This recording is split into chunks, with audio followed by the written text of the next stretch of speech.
work for Make Some Noise, which is a music-based charity which is based in Staffordshire. If you're a child and you go from year 6 into high school, it can be very daunting, and it can be a lonely time for children who are taking that transition, and so it's about giving them that opportunity to come together and using music as their tool to combat loneliness. And I think a lot of us find comfort in music. So you can work with children that have been on child protection, or some could be fostered, adopted.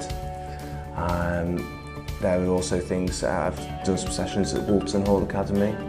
So, you know, again, working with a different end of the spectrum there, where it's channeling that enthusiasm. From the session I did at the Hive, you know, and the kids, they love it, and it was communicating by sort of like numbers and say rhythms, and you start to speak a different language. I was bouncing, absolutely. I said to the girls after, I said, oh my goodness, I was so scared when I came in this room. When I left, I said I couldn't stop smiling. I said, I've smiled all day. Yes, don't want you girls are like this.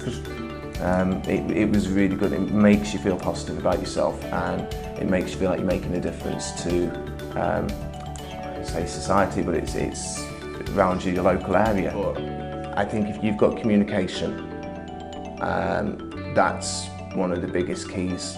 If you're a communicator and you can get through to people and relate to them, you know, if you can do a bit of D, C and G. My name's Andy Megram. I'm a community support development worker, and I work for Army Welfare Service. A lot of families live in military quarters, which military quarters tend to be isolated from the local town, the local bus infrastructure and everything. So the families can become very isolated. So projects like this are very, very important, and I know we're trying to sort of widen the net in terms of this project particularly. What's happened here is an absolute prime example of community development work, because it brings the communities together.